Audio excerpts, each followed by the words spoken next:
He's in Atlanta, I believe that is. So it's just me. It's me and Curtis. We're going to be giving picks out. We're going to be recapping last night's picks. And we're going to be getting into your all's picks. Get into your all's text on the Game Day Men's Health text line at 502-414-1450. Game Day Men's Health is redefining men's wellness. No shortcuts, just results. Testosterone, peptides, weight loss, and sexual performance therapy. Visit GameDayMen'sHealth.com. Curtis, there's some things we've got to discuss. There's some things we've got to get into. Obviously, we've got last night's picks we're going to get into. But before I do that, I want to ask you how you're doing today, sir. I'm doing all right. Can you hear me all right, Roman? We can hear you perfectly. You sound great. Okay, so I want to make sure, first time on the phone, I'm also on the road, heading to Lexington right now to cover a Kentucky volleyball game. So just want to make sure everything's all right. But yeah, I'm doing good, man. How about yourself? I've been doing great. We've obviously had a good start to the week here on the Ticket Punchers. We've got a few things we're going to discuss, but I'm glad to hear that you're out on the road. You're making things happen. Obviously, you're a sports statistician. You obviously do a little bit of play-by-play on the side as well, and you're covering different sports. I don't know if volleyball had been one you had been covering the last couple of years, but you're all over the place, going down L&N, watching the Cardinals volleyball team. Now you're going down to Lexington, watching Kentucky's volleyball. What all sports have you been covering so far? Yeah, so you're correct on that. Yeah, this is my first year that I'm covering volleyball. Kind of wanted to, just expand my, knowledge. I've been watching it on TV the past few years. Why not go in person and, make some extra money and just enjoy the different environments? So, yeah, it's mainly just college football, volleyball, and then basketball as well. So those are the main three sports that I cover. Love to hear that. Love to hear that. Curtis, we had Lazard guy texting yesterday. He gave us some picks on some fights. We hit a couple of those picks last night on some fights. We also had a texter yesterday who basically built their parlay using the picks that we had on the show. They tweeted at us showing that they got their win. Shout out to the texter. I want to make sure we get the right one here, but it was Quentin, I believe, is the texter's name, who was texting in. He put $10 on the 5-leg. He had Freddie Freeman, Tio Oscar Hernandez, both of them to get a hit. Shout out to JR hitting both of those plays. He also had Yoshinobu Yamamoto 6+ strikeouts. He had the Dodgers money line, which I had talked about earlier in the day, which I'm assuming is why he took that. Curtis, you did have the Brewers money line last night. I hit on the under 7.5 we had as well. So shout out to the texter rocking with us here on the Ticket Punchers, punching the ticket from some plays that we had yesterday. You want to get into that Dodgers Brewers last night? Not really the outcome that we thought it was going to look like here. We thought it would be a low-scoring game. We thought both of those pitchers would probably battle it out. Yoshinobu battling, but not really having much of a competitor there. What did you think of last night's matchup between the Dodgers and Brewers, Curtis? Yeah, first off, I want to say what a parlay hit by Clinton, man. I mean, you dropped it here on the show yesterday, so good hit on that. Yeah. Great hit, great So punch. yep. So yeah, Yamamoto. I mean, he got back into the form that we thought we was gonna have last week. You know what I'm saying? Bounce back against the Brewers. It didn't start that way. He gave off, the leadoff home run, the Cheerio. And after that, he was just absolutely dialed in. And on the other side, we had Peralta, which he started off, decent through the first two, Yeah. innings, but you could kind of tell he's giving up, a hit, every about one or two batters, and then he was just giving up even if it wasn't a hit, he was giving up hard contact. So I knew, that wasn't boding well, through that third and fourth inning. So yeah, and then so yeah, that's pretty. Brewers offense could never really get going because Yamamoto was dialed in. So yeah. He was. He goes all 9 innings, finishes the game, goes a complete game, which is super, super rare in the playoffs. I was worried about his strikeout line just because I didn't know what the leash was going to look like. But they trusted in him. They didn't probably want to go to that bullpen. They wanted to keep him out there as long as they possibly could and avoiding having to mess things up going to the bullpen there. But the Dodgers get the job done, get a big victory. We still hit on the 7.5, luckily, which thought it was going to be a bit of a sweat there when Dodgers get some few runs across. Obviously, Ohtani getting a couple RBIs there. But are we looking at any MLB tonight? I'm going to load up a parlay that we've got sent in from Lazard guy who sends in the picks that we've got on the show. He's going to send in he's going to tweet out each day some picks that he's got for the night or for the next night, and we're going to discuss those. We're going to recap Lazard guy's picks as he's been giving us some winners, so we're going to give his winners out to the listeners that we've got here.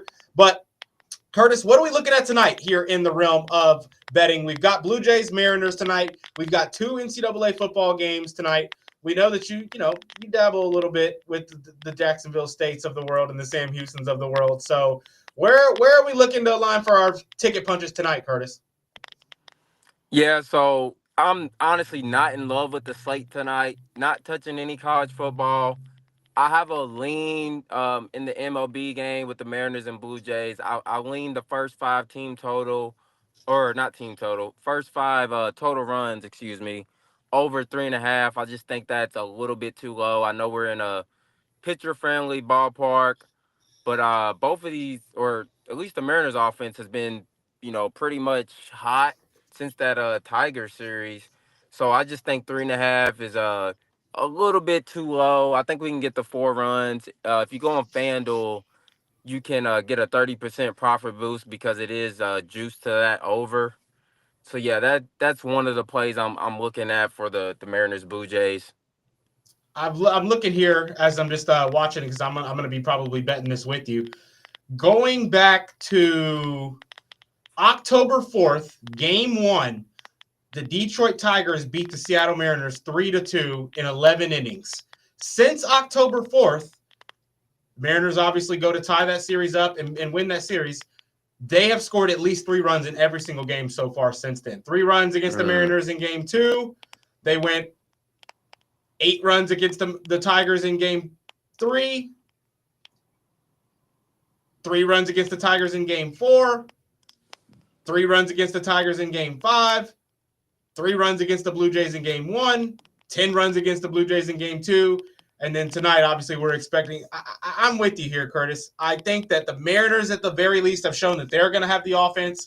They're getting at least 3 runs, no matter what. They've been doing that for a couple weeks now.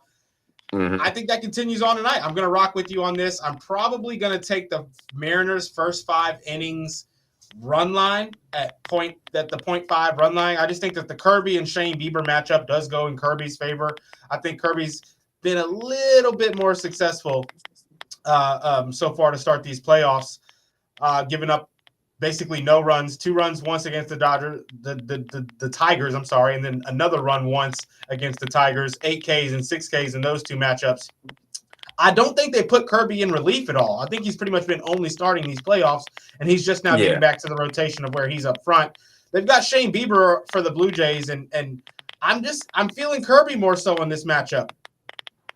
Yeah, Bieber not having a great outing in his last time out against the Yankees. I get that's the Yankees, but I'm feeling Kirby here. Yeah, I agree. If I was to lean aside, I would go Mariners. I know it's a lot of public money on Mariners, which isn't always the great time, but I mean, coming back home up 2-0, I do think Kirby is the better pitcher. Bieber started off the year, pretty good, but he was a negative, regression candidate. Like his expected numbers were way worse than they actually were. So a little bit of luck probably in his outings to start the year. So yeah, you kind of saw that coming to fruition. The last game against the Yankees, gave up some runs. So yeah, I think Mariners, can get to Shane Bieber. So yeah, I not love mad it. at that. So let's go official punches here for tonight's MLB game, Curtis. You are going with the first 5 innings. Let the listeners know one more time. Yeah, I'll do Mariners Blue Jays first 5 over 3.5. First 5 innings, total runs over 3.5, sitting on FanDuel right now at -130. I love this play here. I think that the Mariners offense is going to get active now that they're back home early. And they're ready to put on with this 2-0 lead in front of their home crowd. Those bats are going to be swinging. I don't think Bieber is going to be prepared for it. And then the Blue Jays bullpen has been pretty good. I still just don't think it's been good enough to stop these Mariner bats. I'm also feeling I'm rocking with the Mariners bullpen a little bit more than the Blue Jays bullpen so far with what I've seen in these playoffs. So official punch for Curtis, locking it in here. First 5 innings, total runs over 3.5. That's both teams. Love that, Curtis. For my official punch for the night, first one that we're giving out, I'm going first 5 innings run line, Mariners minus 0.5. That means they've got to be up 1 run in the first 5 innings. This is sitting at plus 104 on FanDuel right now, Curtis, which kind of surprising that the favorite who's in their home ballpark is not projected to be leading this game by the first 5 innings, which is kind of when you predict that these pitchers will be out there. You don't really, when you're looking in the playoff basketball, prepare for pitchers to be going deep into the game past the 5th and 6th innings. So I'm liking that the Kirby Bieber matchup. I think that the Mariners can get that 1-run lead in those first 5 innings, while I'm predicting that these two guys should still be out there or not have a lot of relief yet for either one of them. So that's where I'm at for my official punch for tonight's game. I naturally want to rock with the under as well. Curtis, it's sitting at 7. Obviously, I take that up to the 0.5. How are you feeling about the over or under in the total in this game tonight? I mean, you liked it 3.5 for the first 5. Do you like it to go over 7.5 as well? Yeah, so I was conflicted on the total. I could see either way. I obviously like scoring early, but like you said, both of these bullpens are pretty good. Mariners one of the best all year, in terms of bullpen. So I believe they've only gave up 1 run their last 9 innings. So that's why I isolated this into the first 5, because I think Mariners bullpen especially can kind of hold down this Blue Jay squad. So yeah, I'd stay away from the total, the full game total. That naturally, you saying you're staying away. Personally, here I'm going to give a lean out. We're going to give a jab out, not an official punch. I'm taking it.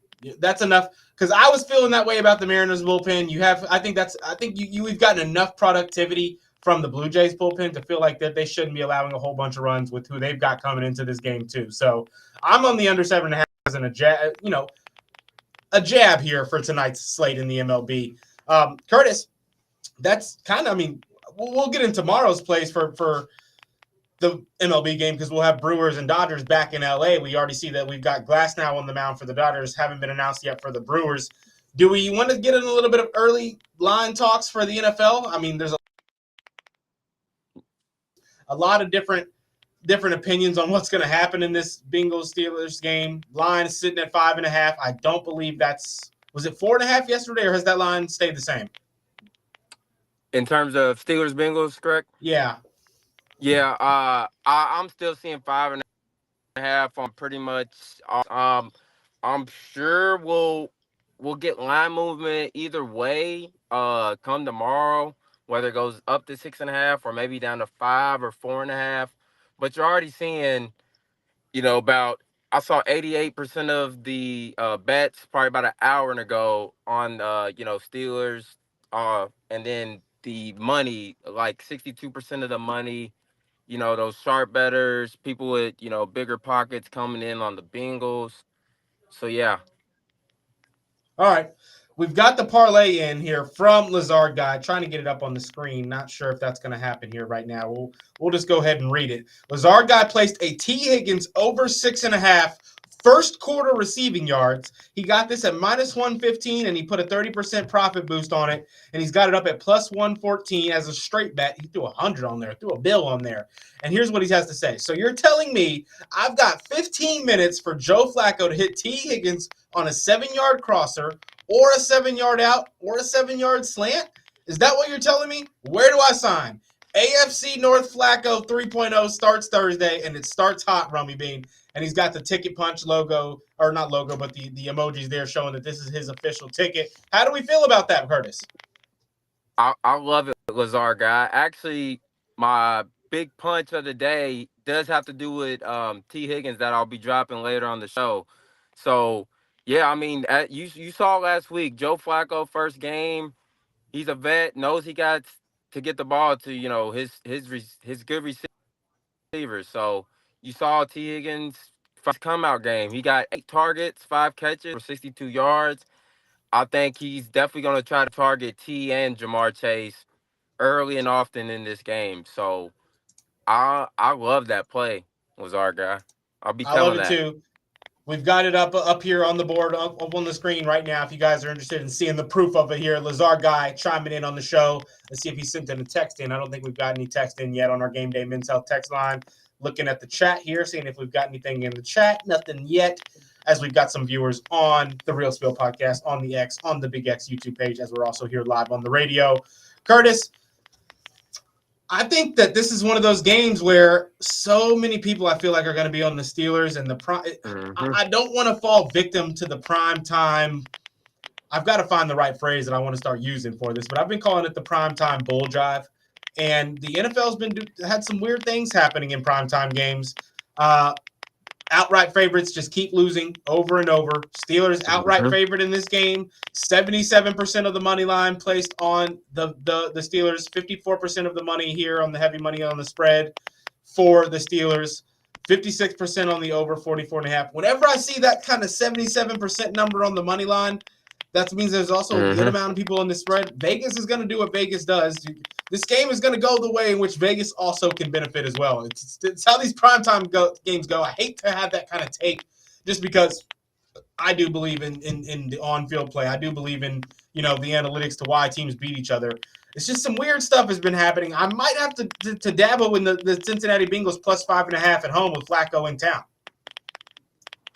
Yeah, if you was on the show yesterday, you saw me drop Bengals plus 5.5, and like you said, I mean, just week in and week out, we are just seeing the underdogs, just thrive on prime time. And yeah, there's really not a lot of positives to say about the Bengals if we're being all the way honest, but it's just become a trend of underdogs just hanging in there. And like you said yesterday, 6 out of the last 7 underdogs on primetime have won outright. Bengals, Joe Flacco, first home game in Cincinnati. I think he'll be up for this one. Short week for Steelers, got to go on the road. Also a divisional matchup. We seen Giants blow out the Eagles outright last Thursday. The week before, we saw the Niners without Brock Purdy. Mac Jones getting the goes into job LA. done. Yeah, against the Rams. Like, who had them winning? So it's just one of those games to where I don't even think you need all the lines are saying to pick Steelers. They look like the far better team. They should cover this line. But there's just something about these Thursday games to where, I don't feel comfortable with the favorites laying this many No, points. I'm going to look at a first half under. I feel like first halves in primetime games have always been slow. I feel like the first 3 quarters in primetime games, it doesn't even matter if the game's kind of going how it's supposed to or not. It's going to be weird and slow, and the players that are doing well aren't the players that anybody projected because all the money in on the wide receiver ones, all the money in on the running back ones, and now running back 2's got more rushes. Running back 2's got more receiving yards. Wide receiver 3 coming in and leading the game in receptions. Little things like that always happening in primetime, so we're going to try to be cautious of that. Get a nice little workaround here. I am kind of feeling the Bengals plus 5.5, but even more than that, I am feeling Lazard guys play that we've got up on the screen right now, and here's why, Curtis. The Steelers' pass rush is serious. They get to the quarterback like at will. It feels like the rest of that defense, they figure things out at times. They're not the most tight knit group that they've got there on the defensive end, but the defensive line, their front 7, the guys that they send when they're blitzing, they get home to the quarterback often. And that makes me think in the snaps where Joe Flacco does get that 2 to 3 seconds of a clean pocket just in his drop back, we know that he goes to his reads quickly. He is still an elite quarterback in that sense. If he has time to look at each of his receivers, he goes through those progressions quickly and he can get the ball out super fast. I think this does lead to T and all of the receivers, but ideally Jamar and T are going to get those targets early because I imagine that the Steelers are going to try to set the tone early and get to the quarterback early and let Joe Flacco know you don't have time when you're running the ball. And if you guys don't pick the right lane when you're throwing the ball, and if you don't pick the right lane when you're running the ball, we're going to stuff that up too. So I predict that the Bengals offense is going to try to get that ball moving in and out of the pocket very, very fast. And what better way to do that than your tall, athletic receiver in T. Higgins. So I love the over 6.5 receiving yards in the first quarter. I mean, it's one catch. It's one catch. In 15 Mm-hmm. minutes, they'll get what, 2 drives, maybe 3, if things go their Yeah. way. He should be able to make that happen in the first quarter. So I love it. I Yep. love it, Lazard guys. Got a text in here on the Game Day Men's Health text line from Lazard guy. Texting in says, "Let's go, boys. Looked at some lines earlier. Think I'm going with the ladder play for tomorrow. A fun first reception play, and of course some first touchdowns. I haven't played any first reception plays all season long. If I do those kinds of plays, Curtis, I've typically been more in this player to catch a pass on this drive. The tight ends typically give you good plus money sometimes, unless it's like a Laporta or a Kelsey.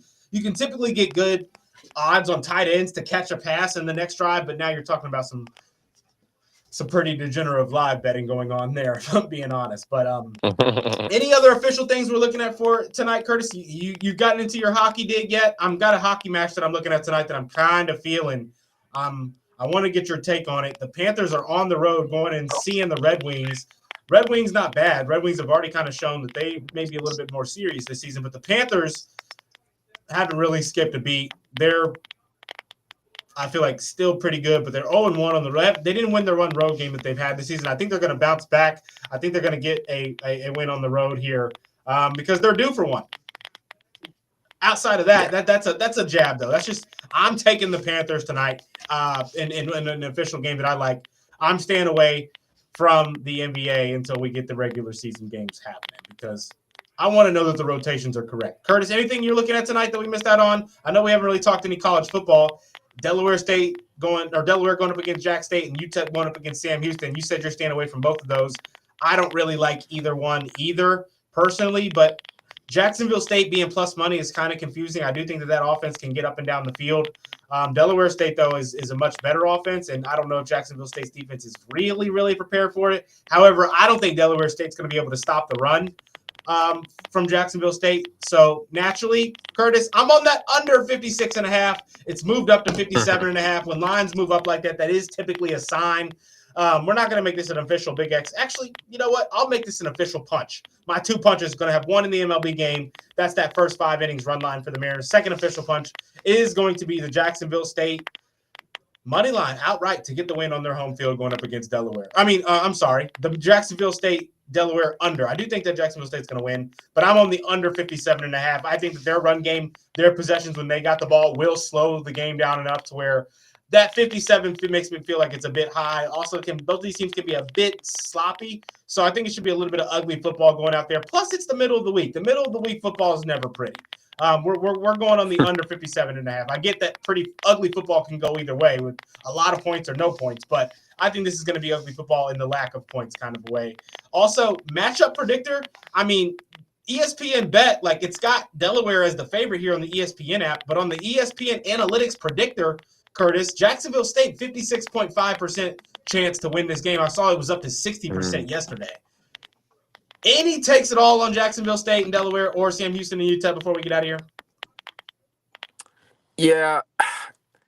You said you're on the under? I'm on the under 57.5 from the Jack State Delaware game.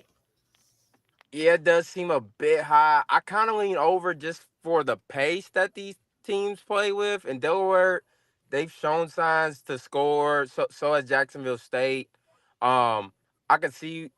I see why probably money's coming in on Jacksonville State. I think they've won 8 straight games, at home, which is where this game will be.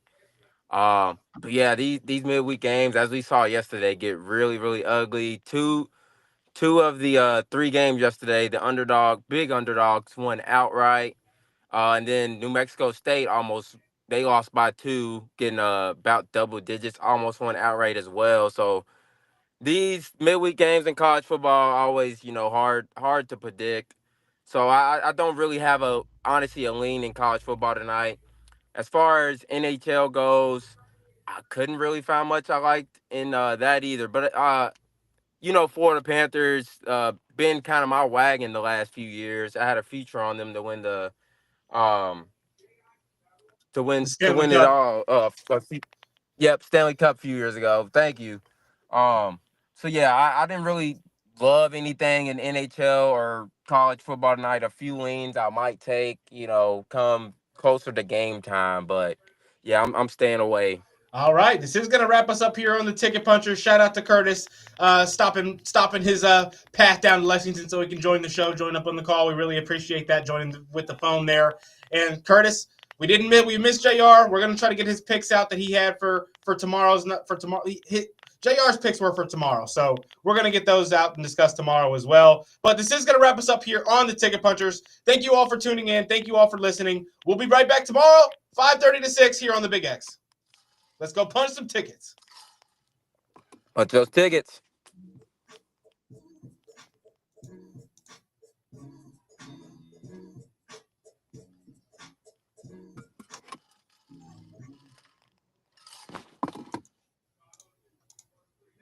Wake up call on Big X Sports Radio.